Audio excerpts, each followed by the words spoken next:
That's it for CBS 4 News at 5. I'll see you again at 6. CBS 4 News at 5:30 with Elliot Rodriguez and Danielle Knox starts right now. Now, live. This is CBS 4 News at 5:30. First at 5:30, a major victory for South Florida homeowners trying to stop the state from cutting down their citrus trees. A South Florida judge saying today the state must stop chopping down those trees. Yeah, that's right. And CBS 4's Joan Murray has the details for us from Fort Lauderdale. Millions of trees all south, and it's that low pressure area that we keep watching for its movement to be northeast eventually. You can see it right here on the satellite loop. It's right about there where the turn is in the clouds, the low-level clouds, but all the thunderstorm activity away from the low. That usually indicates that the system is not taking on any type of tropical characteristics, which would obviously be something we'd watch. But still, it's forecast to move to the northeast over time. Could be off our southeast coast sometime on Sunday or Monday. So still some showers around and windy, but the good news with this whole situation, those upper level westerly winds just kind of shearing this thing apart, keeping it from getting any more organized. We still have some showers in the forecast for the weekend and still some wind, but it does not look like a weekend washout. More on the complete forecast coming up in a bit. Back to you. All righty, Craig. And for the second time this week, there is chaos to report at Fort Lauderdale Hollywood International Airport. This time, hazmat crews evacuated Terminal 2 because people were complaining about watery eyes and throat irritation. Investigators released pepper spray was released into the air. The terminal has been reopened. A Coconut Grove apartment building deemed unsafe by the city is getting some much-needed repairs today. Residents say media attention prompted the owners to start repairing the property there. People who live there complain the building is plagued by rodents, sewage, and electrical problems. The Catholic Church sex scandal is hitting close to home tonight. We're now learning that 7 South Florida priests have been suspended, 4 others retired over sex abuse allegations. CBS 4's Samantha Marshall is live in News Control with the story for us. Sam? After being silent for months, the Archdiocese of Miami is finally confessing that several of their priests are under investigation after complaints of sexual abuse are made against them. Father Ricardo Castellanos is just one of 7 South Florida priests who's been relieved of his duties while investigators are looking into allegations he sexually abused an altar boy in 1970 and 72. He was suspended along with another priest named in the case on May 8th. But for the first time since the Cleary sex abuse scandal rocked the nation, the Archdiocese of Miami is finally revealing they've suspended 5 other priests because of sexual abuse allegations made against them. Well, the Archdiocese of Miami has made it clear that it's willing to share information with the state attorney's office on these accusations. But the bishop was certainly not forthcoming with information about the allegations the Archdiocese of Miami faces, what priests are under scrutiny, or the details about any of the cases. These would be allegations dealing with abuse of minors, and that's really why they were removed. But and at this point, it's still unclear just how many of those 7 suspended priests have either been removed or reinstated. We're live in News Control, Samantha Marshall, CBS 4 News. Okay, Sam, and we should add that dozens of lawsuits have already been filed all across the country and right here in South Florida because of the church sex scandal. There's a lot of concern. So what impact could this latest revelation by the church have here in South Florida? Our legal analyst, Kendall Coffey, is here to explain. Kendall, should we expect more lawsuits now? I think almost assuredly, Elliot and Danielle. We're in the middle right now of a national tidal wave of lawsuits over the allegations involving the Catholic Church. There are at least 5 right now in South Florida, more are going to come. It's the kind of thing that almost becomes self-generating as people keep reading and as other people keep stepping forward. More and more is going to happen. In fact, in some ways, it's one of the biggest problems the church has right now, because until they know how many lawsuits there are going to be, is it 5, is it 25, they're in a very difficult position to make judgments as to settlement, because at the end of the day, these lawsuits aren't about redemption or penitence, they're about money. Well, you know, the interesting thing here is that a lot of these lawsuits, Kendall, date back 20 or 30 years. So I guess my question is there a statute of limitations? Well, there is, but in sex abuse cases, the statute of limitations applied very differently. For example, in 1992, the legislature created a specific provision providing that someone can have up to 7 years after the age of majority. But even beyond that, in 2000, the Supreme Court of Florida said that where someone is abused as a child and there can be a repressed memory, what they call a traumatic amnesia, that can cause the statute of limitation essentially not even to begin running until years later during adulthood, when through whatever it might be, literally psychotherapy or hypnosis, the person first becomes aware of how they were victimized and how it's affecting their life much later on. Well, Ken, a lot of these cases boil down to one person's word against another person, and the person accused is a priest who has a lot of credibility. Are these cases, in your view, difficult to prosecute? Well, they're very difficult cases traditionally. In fact, historically, criminal prosecutors were very reluctant to bring cases, feeling that, look, you've got to get everyone in the jury to believe beyond a reasonable doubt that the holiest of people committed some unspeakable act. But that may be changing now because, unfortunately, tragically, public perception is changing, is being transformed amidst this unprecedented tragedy and scandal. Okay. Kendall Coffey, thank you so much. We appreciate you being here. Thanks, Kendall. Well, it could be sometime next week before we know how Chandra Levy really died. CBS 4's Jennifer Jones is live in Rock Creek Park in Washington, D.C. right now with the very latest on the police investigation. Jennifer? Well, Elodie, I can tell you all that you see here. Despite all of this, authorities still stop short of calling this an official crime scene. However, they do tell us that this area of Rock Creek Park will remain sealed off through the weekend, with investigators still hard at work. Beyond the yellow crime tape, deep in a heavily wooded Rock Creek Park, dozens of police and investigators work for a second full day, looking for anything that would help solve the mysterious death of Chandra Levy. The area's going to be shut down for a couple more days, and I'm not sure if they're going to bring in experts from other fields to go up there and look for certain things. The search began when a man discovered human remains Wednesday. Until then, police had nothing in the disappearance of the 24-year-old intern. Now, given this big break, the Levy family attorney says police should make sure they do nothing to jeopardize the case. But I just want the police to not speculate on what may have happened, but to hold their views until they know what the evidence is. But what police have released is that so far the search has turned up a skull, bones, clothing items, tennis shoes, as well as a portable radio and earphones, suggesting Levy may have been jogging. Investigators say this may prompt them to take a second look at a man now serving jail time for attacking two women at knife point as they jogged in the same park. We've spoken with the man once before. If there's a need to re-interview anyone, we'll do it. Back at the Levy home in Modesto, California, people have been sending flowers expressing their condolences. So far, no word from the parents, who had been so vocal during the initial search for their daughter. However, the family is planning a public memorial for Levy next Tuesday in her hometown. Also next week, the medical examiner expects to have a ruling on her cause of death. That is the latest live from Washington. I'm Jennifer Jones, CBS 4 News. And a brave security guard stopped the potential tragedy in Israel, and that tops tonight's look at the crisis in the Middle East. Police say an alleged terrorist was trying to car bomb a Tel Aviv nightclub while 200 people were still inside that nightclub. The security guard saw the car racing towards the club, so what he did was he opened fire, killing the driver, thereby averting the attack. A factory in the Gaza Strip is blown to bits. Israeli officials say the facility was used to make rockets that Palestinian militants fired at Jewish settlements. The factory's owner says no weapons were being made in that building. And still to come on CBS 4 News this afternoon, a big cat goes on the loose, gets himself stuck in a really tight spot. Also ahead, a snowboarder in a dangerous situation when he gets stuck high on a mountain. Plus, a charred mess litters a highway after a massive tanker fire. And one guy is trying to prove he can cheat death in a fiery way. CBS 4 News at 5:30. We'll be right back. You're watching CBS 4 News at 5:30.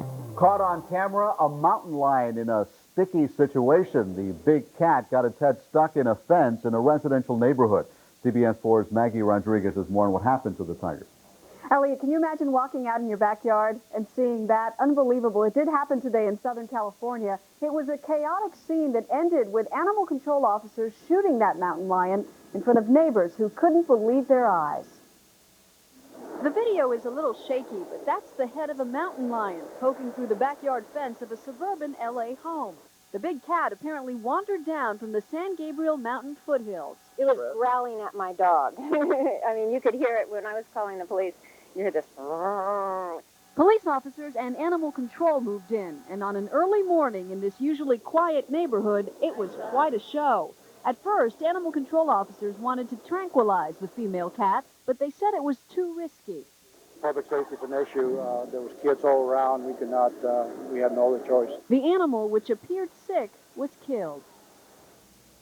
Mountain lions have been frequently spotted in the suburbs along the foothills outside of L.A. many times before, and officers predict that with the dry conditions out there, more wild animals will move down into the residential areas looking for food. Maggie Rodriguez, CBS 4 News.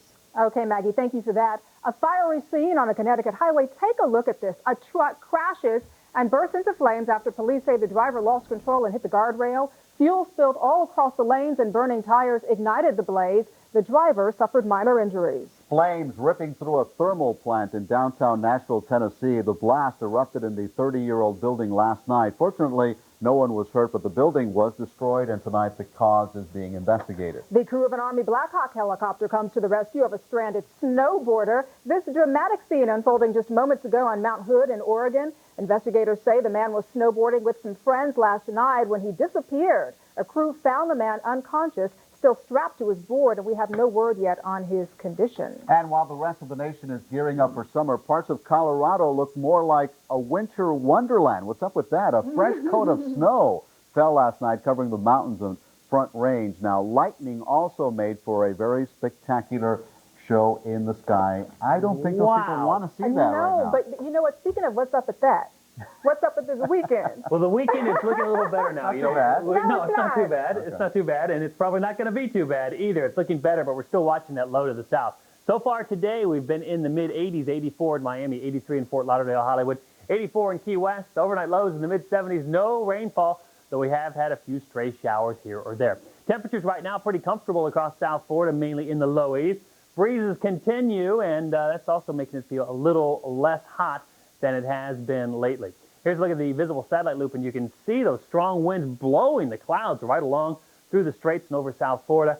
Few stray showers in these little thin lines here and there, but as you can see, it's looking pretty dry, and we're going to see pretty dry conditions through tomorrow, maybe a little bit of moisture increase on Sunday and Monday. Here's that low continuing to our south, spinning around down there, and just a little too much shear or upper level wind blowing against that system for it to get very organized. That's kind of missing its window of opportunity to get a lot stronger. So over time, it looks like it's going to move northeastward, bring us a slightly better chance for showers on Sunday and Monday, and the winds are going to come back up a little bit for Sunday and Monday, but it doesn't look like it's going to get that organized by the time it passes us, so that is good news for the weekend. Also, this other green blob here, it's a dip in the jet stream coming along, helping to move things along. Across the southeast tonight, temperatures not too bad, mostly in the 70s and 80s. Very nice looking weather through the Memorial Day weekend in the southeast. In the northeast, very warm, 85 in New York, 85 in Philadelphia. A little bit cooler back towards Pittsburgh with rain there at 66, 76 in Cincinnati.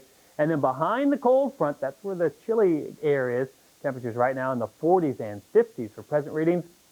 In the west, temperatures mainly in the 70s along the west coast, 90 in Phoenix, but look at that Denver reading, 38 degrees. And it's about, 3 o'clock in the afternoon, 3:45 in Denver right now, so very cold weather continues there. In the midsection of the country, this is the radar satellite combination. You can see lots of showers and thunderstorms and even some snow wrapping up in that system as it continues to move to the northeast. Here's our forecast for tonight. We're calling for strong breezes to continue, some isolated showers moving through, low near 75. Tomorrow, pretty nice day, a mix of sun and clouds, and breezes continue. The surf will stay up, so the rip current's also still a problem. Maybe even some quick showers here and there, a high near 85 degrees. If you're suffering from allergies, it could be mold, which is moderate, and bayberry trees also moderate, taking us through the rest of the holiday weekend. It's looking pretty nice. We're calling for breezy sunshine on Sunday, some stray showers around, and some sun and showers on Monday, and still kind of breezy, but we'll be watching that low pressure system, though once again, it doesn't look like it's going to organize enough in time to really affect our weather significantly. Back to you. Sounds good. Thank you, Craig. A meeting of magicians in South Florida opens with a death-defying stunt. 20-year-old Dylan Ace, a South Florida native, pulls off an amazing escape for the start of the Florida Magicians Convention. It's all taking place at the Miccosukee Resort. They're going to put me in a regulation straitjacket. Then they're going to tie my feet up with rope and set the rope on fire and bring me 100 feet up in the air in a crane, by a crane. He's a young guy. Now, to add to the danger, Dylan's crew set the rope on fire. But as you can see, his skills paid off. By the way, the Magicians Convention runs through Sunday. Whatever happened to just pulling a rabbit out of a hat? Elliot, my question is why? Why? Why enjoys it. indeed? South Florida man is talking tonight about his dangerous encounter with a poisonous snake. That story is coming up at 6. But first, we're taking you aboard the USS Harry Truman for a rockin' good time. Plus, the Material Girl makes her big theatrical debut. We have details on this one. And don't forget to get the latest news you want when you want it by signing up for our CBS 4 News notifier. Log on to our website at cbs4news.com. We'll be right back. You're watching CBS 4 News at 5:30. Seems like everybody's in a party mood Yes. these days. They'll be rocking the night away on America's largest nuclear aircraft carrier. CBS 4's Jade Alexander with a preview of tonight's CBS 4 special tribute to the men and women in uniform aboard the USS Harry Truman. It's National Military Appreciation Month, and music's finest and Hollywood's kindest are saying thank you to America's military personnel. It's been called a floating city. The USS Harry S. Truman is America's largest aircraft carrier and home to 6,000 military service personnel. But for the next few hours, this deck will become a stage as some of music's hottest stars join together for the special concert, Rockin' for the USA. Celine Dion, Mark Anthony, Jessica Simpson, Clint Black, and Cuba Gooding Jr. all join forces for the armed forces in this very special tribute. It's not about a show. It's about making a difference. I'm just very proud to be here. What's really special is the people that you're doing it for.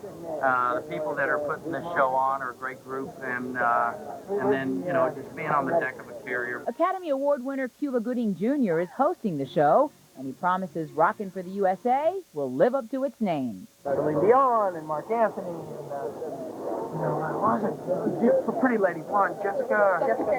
Lord have mercy. Performing for the men and women in uniform is not something new for pop singing sensation Jessica Simpson. This is not my first aircraft carrier to perform on. I actually, for Christmas, went over and performed for the troops in Afghanistan. I feel like Marilyn Monroe, you know, like performing for the troops. That's fun.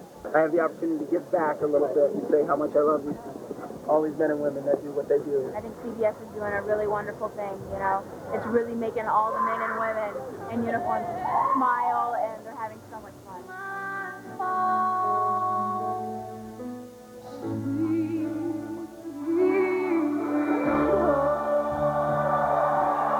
Members of the Army, Navy, Air Force, Marines, and Coast Guard will be on hand for the big special, which airs tomorrow night at 9, right here on CBS 4. This is definitely one great party you can enjoy right there from your very own living room. Jade Alexander, CBS 4 News. Sounds like a great party. Well, in Who's News tonight, the curtain rises on the Material Girl's new play. Take a look at this. Madonna performed in the premiere of the play Up for Grabs. In it, she plays an ambitious art dealer, and the audience applauded as soon as she even stepped out on stage.